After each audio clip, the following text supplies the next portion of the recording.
کتنے پیار سے بات کیا ہوگا, کیا ماحول ہوگا وہ, جس میں جبرائیل کی بات تھی, جس میں اللہ کی بات تھی, جس میں ہمارے نبی کی بات تھی. اور آج ہم کیسے پڑھتے ہیں؟ التحیات للہ والصلوات, بس نہیں ہے, والصلوات سواد ہے وہاں پہ, اسے پر نکالنا ہے. التحیات للہ والصلوات والطیبات, طیبات نہیں ہے, تو ہے تو, والطیبات. السلام علیکہ ایہا النبی. اگر اسی کو ہم آرام سے پڑھیں, اللہ یہ ہمارے اللہ کی, ہمارے اس محبوب کی اور اس جبرائیل علیہ السلام کی باتیں ہم اسی کو دہرا رہے ہیں. اے اللہ ہمارے اوپر بھی سلام ہے اس میں, ہمارے نبی نے ہمارا بھی اس میں کہیں نہ کہیں ذکر. اگر ہم نیک ہیں, ہم عبادت گزار ہیں, ہم صالحین میں, تو اللہ کا سلام ہم سب پر ہے. اور ہم اس کو سمجھ کے بنا ہی رٹو طوطے کی طرح پڑھے جا رہے ہیں, کیسے نماز میں اثر آئے گا؟ اور اس کے بعد ہم پڑھتے ہیں درود شریف. ہم لوگ کہتے ہیں کہ سلام نہیں پڑھتے ہیں اور یہ چیز درود.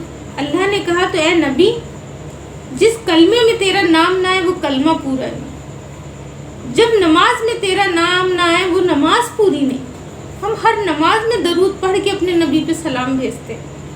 ہم اس سے کہتے ہیں اللہم صلی علی محمد وعلی آل محمد کما صلیت علی ابراہیم وعلی آل ابراہیم انک حمید مجید. اس کا میننگ کیا ہوا ایک پیراگراف کا؟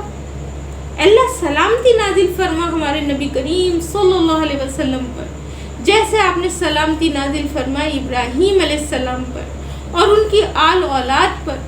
بے شک تو تعریف کے لائق اور بڑی بزرگی والا. اسی ابراہیم کو دین کو لے کے ہمارے نبی آئے ہیں, وہی ابراہیم کے دین پر ہم بھی ہیں. اے اللہ جس طرح آپ نے ابراہیم علیہ السلام کی اولاد میں برکت دی, ان کو دین کے لیے قبول فرمایا. اے اللہ ہمارے نبی کی جس طرح آپ نے برکت دی اور ان کی وجہ سے یہ دین آج ہم تک پہنچا ہے. محنت ہم نے نہیں کی, ہمیں تو پکا پکایا کھانا ملا ہے, پھر بھی ہم مسلمان ہونے میں شرما رہے, پھر بھی ہم فرما برداری نہیں دکھا رہے. محنت تو ہمارے نبی نے کی ہے, پتھر تو انہوں نے کھائے ہیں, ان پہ لوگ تھوکتے تھے, پاگل کہتے تھے, ان کے راستوں میں کانٹے بچھائے جاتے تھے, انہیں دھکا مارا جاتا تھا, اینٹیں مارے جاتے تھے.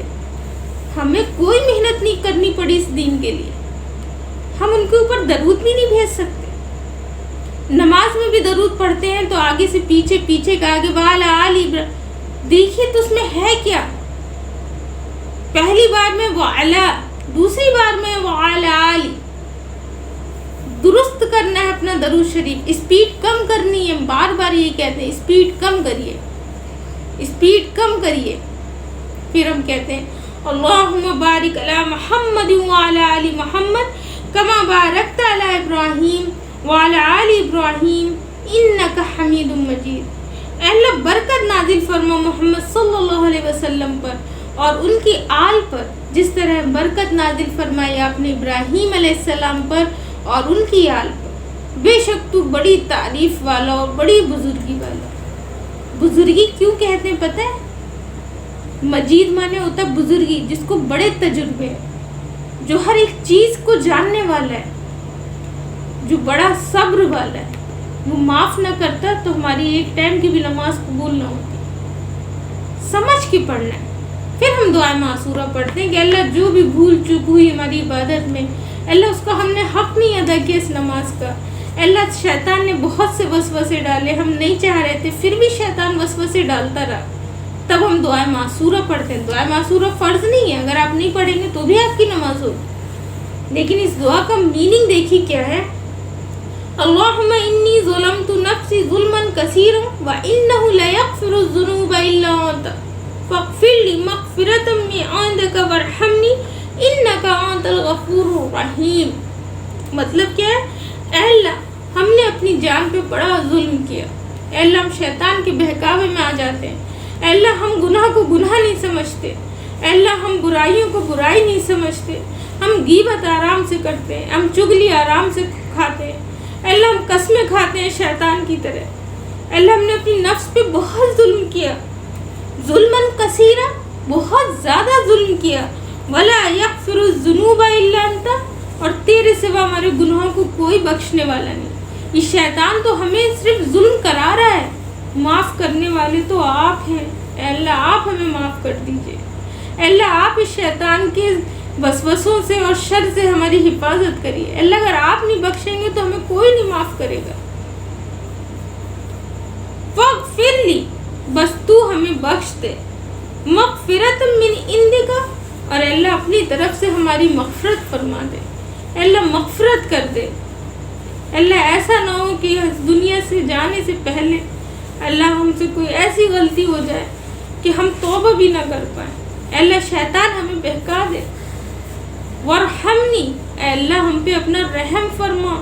اے اللہ اگر تو نے رحم کر دیا تو یہ شیطان ہمارا کچھ نہیں بگاڑ پائے گا، یہ دنیا والے کچھ نہیں بگاڑ پائیں گے، یہ دشمن ہمارا کچھ بھی نہیں کر سکتے۔ انکا انت الغفور الرحیم، کیوں نہیں کرے گا؟ انکا بے شک، انکا بے شک، انتا تو، بے شک تو بہت بخشنے والا اور بہت رحم کرنے والا۔ اے اللہ ہمارے گناہوں کو نظر انداز کر دے۔ اے اللہ تو خدا ہے، تو اللہ ہے، تو رب ہے، تو پالنے والا ہے، تو تواب ہے، تو غفور ہے، کیوں نہیں بخشے گا؟ اللہ تو بہت رحم کرنے والا۔ اس کے بعد ہم کہتے ہیں السلام علیکم ورحمۃ اللہ۔ جو ہم سلام پھیرتے ہیں تو ہماری نظریں ادھر ادھر ہوتی ہیں۔ سلام کا طریقہ کیا ہے؟ ہماری نظریں وہ ہمارے کندھوں پہ، ہم سلام تو فرشتوں سے کر رہے ہیں۔ کوئی نکل آتا ہے دروازے سے تو سلام کرتے ہوئے نظر اس پہ اٹھ جاتی ہے، السلام علیکم ورحمۃ اللہ، پھر واپس نظر گودی میں آئے گی، پھر السلام علیکم ورحمۃ اللہ، پھر نظر گودی میں آئے گی۔ ڈائریکٹ ہم سلام پھیر کے ایسے دیکھتے، اس سے بات بھی ہو گئی۔ ابھی تو اللہ سے باتیں ہو رہی ہیں، ابھی تو ہمیں کسی کی طرف دیکھنا ہی نہیں ہے۔ پھر اپنی دعائیں مانگیے، یہ سوچیے ہمیں کسی سے بات نہیں کرنی، پہلے ہم اپنے اللہ سے اپنی ساری دعائیں مانگیں گے۔